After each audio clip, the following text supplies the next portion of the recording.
So, one of the cornerstones of a great culture is having leadership trust. And after over 18 years in the C suite counseling um, leaders, I have found that there are four things that will derail trust very quickly. And in doing so, culture can never ever be built in such a way that it is beneficial to the organization. So the first thing is that trust isn't built on vulnerability circles, authenticity theaters. It is built on repeatable, predictive action. Okay, leaders who are predictable in their action consistently every day, whatever the issue, they're predictable. You can tell. Many a leader I have had a chance to work with. There's a couple things that they're usually very good at. You can ask their team what the leader is going to say, and it's predictable.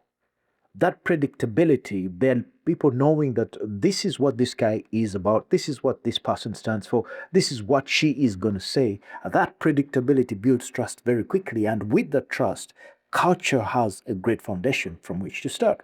That's why great companies with great leaders who are trustworthy have amazing cultures because people know exactly what to expect of them. Number two, people trust leaders who make the same shitty call every day regardless. Okay, what does it mean? Leaders who make a shitty call regardless, excuse the language, the same way twice, they're much more reliable because it is number one, it gives them the ability to be able to change the situation much quicker, much faster. But again, it creates that trust where people know, you know what, he's going to stand by it. And if he's wrong, he's going to turn it around and say, this is what we're going to do. As simple as that. All right. There's no, backtrack. No, he makes it. If it is great, you go. If you don't, how many times have we heard great leaders say, you know what, we shoot and aim, we shoot and aim. What does that mean? We keep going, and that builds trust with the people. Most importantly, it gives them the ability to trust that they can mess up, they can recover, and they can keep moving. That means there is consistent growth all the time, every time. That is an amazing culture. Number three, um,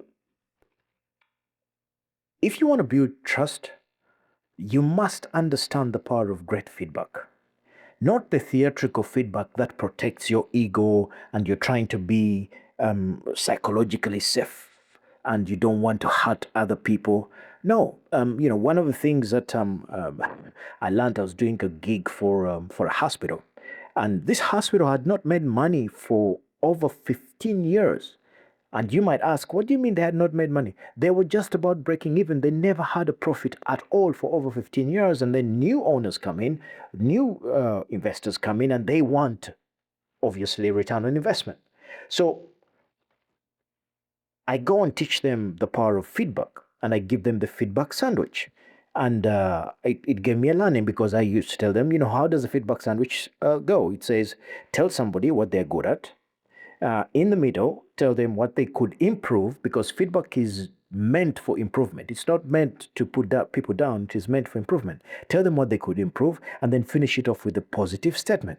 Now, a doctor stood up and said, hey, you want to be careful with that. I said, what do you mean? He said, if I am in the theater and we are trying to save somebody, we're doing a heart, very complicated heart whatever operation, and the nurse messes up and doesn't have the right tools and is slow or something, and somebody's life is on the line, I will not be able to do the feedback loop you're talking about. I will give them straight away, hey, you stop messing about, we got to save somebody's life, let's get going. And it got me thinking, it's like, damn, that is so true.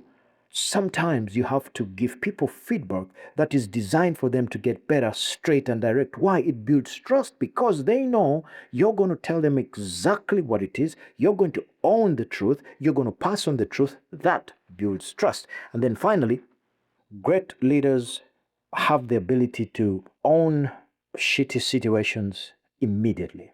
They don't wait. They don't say tomorrow. They own it immediately and they take responsibility and they do something about it themselves right there and then. They don't wait to go and sit down and talk to HR. No, immediately they do something about it, which means what? Their people watch them. Remember, there's something about teams. Monkey see, monkey do.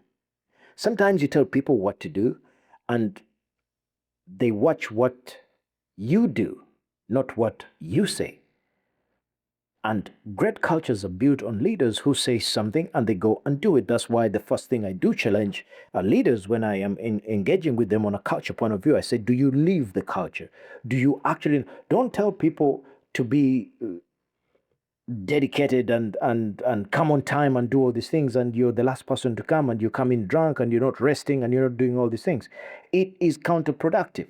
Monkey see, monkey do. People are not stupid. They can see if you are just a wordsmith rather than somebody who actually does what you have to do. So I was just preparing for a session that I'm going to have with a group of leaders.